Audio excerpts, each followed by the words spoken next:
What is up, guys? It's Legendary again, I'm Kaiser, and we're back with another review of Dragon Ball Z Super episode 130. We are nearing the end, people. Just 2 episodes away. This one and the last one. Honestly, this episode was action packed. The fighting was amazing, and we saw Jiren go full power, all out. But honestly, no matter how good the episode was, the ending. Oh my God, the ending was so bad. It was terrible. A lot of people are loving the ending, but I hated it. And I will get to the horrible ending. Like people are like it's an awesome ending. Oh my God, I can't believe it. I'm like, dude, from a writer's perspective, that is just bad ending. Just see, and I'll explain why. And then, boy, you're gonna get a lot of rants in this one. But let's start with the awesome parts, the fighting. Jiren has started like he's not fully powered up, but he's trying to go all out on Goku, and he's doing his very best. No lie, like even though this new Ultra Instinct Goku is like really strong, Jiren's trying, but he's not getting any solid hits on him. And every time Goku hits back, every time Goku hits it, Jiren gets like flown back, and a lot of the guy, I'm not sure who it was, the green guy who was probably impressed with seeing the Ultra Instinct. This is like Jiren can't do it, right?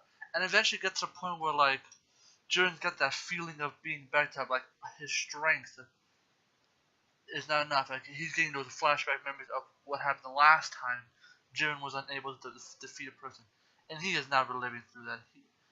Goku's the evil doer, and he is not. And Jiren's failing, he is not. Jiren at the last does a burst of rage and has like a red, similar to the Ultra Instinct, but and like Jiren's like all swollen and stuff. Like in some camera shots, he looks like Super Boo, with the whole like throw and the ears, and you can see Jiren's like all like powered up. Like all his shots are actually damaging Ultra Instinct Goku.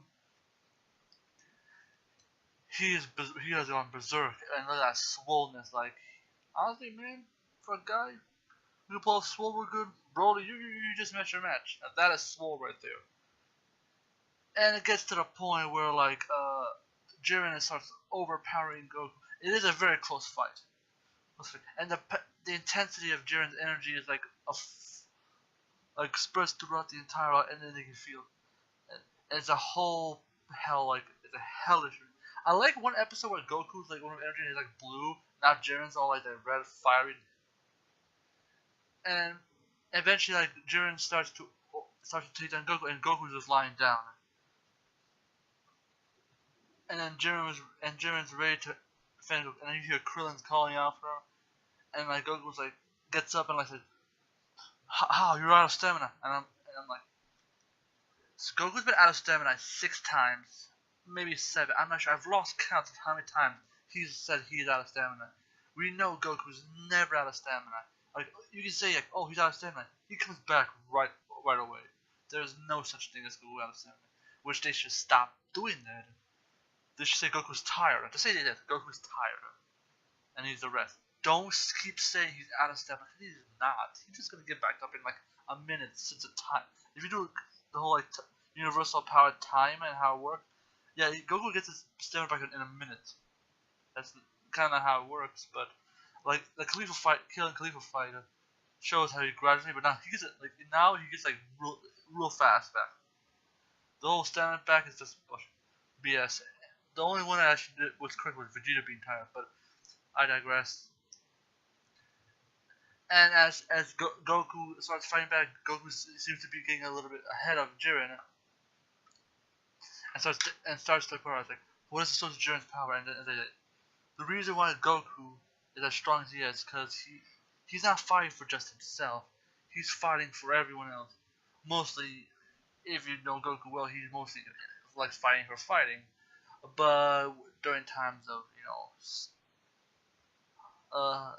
seriousness, like Goku does fight for other people. Though it does, in my opinion, it does like show that mostly Goku fights just to fight. Jiren fights to show that strength, and as long as he's strong, and that people will rally behind him. Strength is all he needs. And they do share some similarities, but in this situation when the universe, you know, they now that I think about it, they're sort of similar in a way. And after this, Jiren's about to show what happens when you mess with his friends. And now you can finally see a difference because the more I think about it, the more similar they kind of are. So basically, Jiren gets slammed to the wall. Goku's strong is like, and Jiren does not buy the whole crap like that. The reason why you're strong is because you have your friends. Like they didn't work out for him and shouldn't work for him. So Jiren fires an attack that hit right into the audience. Goku, out of the last second, like hits it out of the way, and then Goku's like, I'm not. Goku admits something that he's been portrayed as. He's not a hero and all that stuff. But when you mess with his friends, oh, Goku rages out, and at first he starts like bodying Jiren, but then they start like having an epic battle, like they're going full out.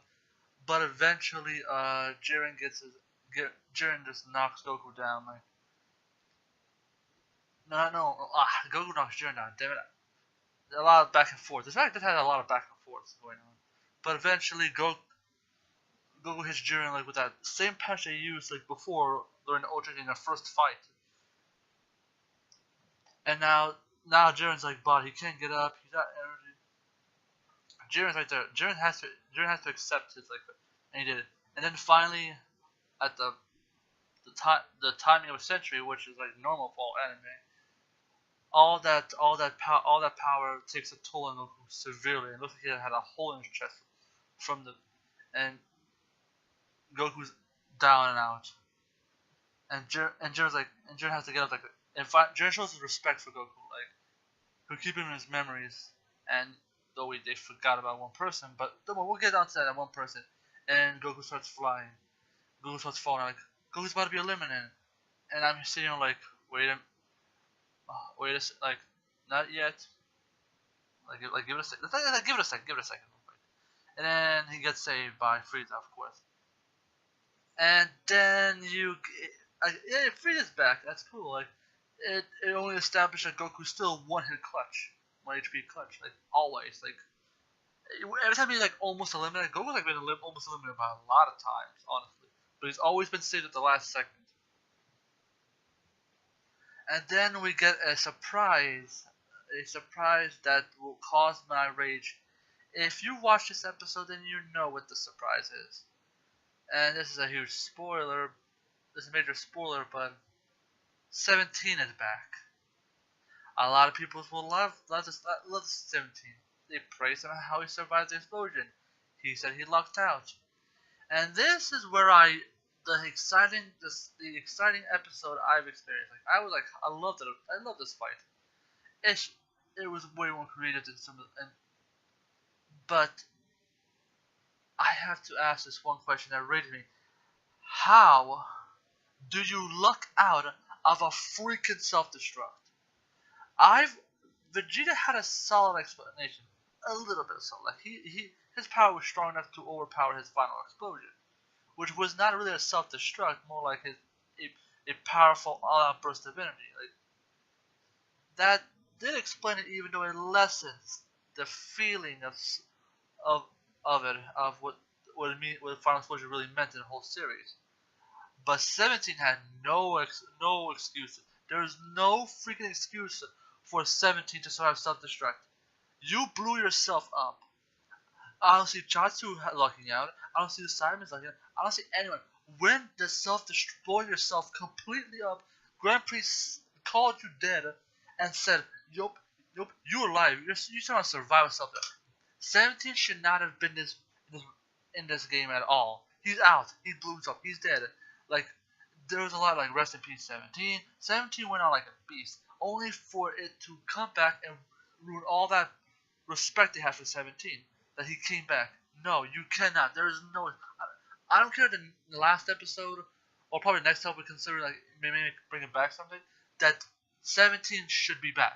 Should come back. There's no matter what excuse that they get 17, like you overpowered them. No, you self-destruct. Pokemon taught me that when you self-destruct, you're dead. You stay dead. Honorable sacrifice. now you ruined it by just saying, "Oh, I survived it. An explosion that completely, my body completely explodes. I survive it." That is the most dumbest thing ever that happened. It ruined my experience of this episode completely. I'm like, how do you explain that your body? How do you explain that? Like, you shouldn't be alive. Period. You have Dragon Balls, all that shit. I don't. There is no reason you should be coming back alive. You're dead. What? The Grand Priest knew you were alive and kept it to himself? I don't. I think that's cheating if he lies. When Goku disappeared, he was gone from sight. He was nowhere to be found. Do you think they would have noticed you? Hey, Frieza's gone. Frieza was not around, and then everybody say Frieza was eliminated. No, Frieza was still around. He just didn't say anything. Grand Priest said you were out, and that's simple. Grand Priest watched around, looked around everywhere, made sure he called it right. You were gone, and yet you somehow looked out of your body exploding. This killed any feeling I had for this episode. It's just bad writing. It's bad everything. Toriyama has produced an amazing show that people huge fans of. But you cannot forgive this bad writing that you can survive a self-destruct. Then what was the point? Do they know how to use sacrifices really well? Or do they just let's say, oh, I sacrificed, oh, I'm back. Oh, my stamina's off, oh, you're not. That just angered me. It was the worst experience. This could probably be the worst moment of this whole tournament. That you just basically lied of a self-destruct, and ruined self-destruct. You have no idea what sacrifice is. Alright, man. This episode was a flop because of that one scene. The fight was amazing. Anyway, this has been Kenan and Kaiser. As you remember, I'm at OP, and just like that. See you next time. It's time to jump up in the air.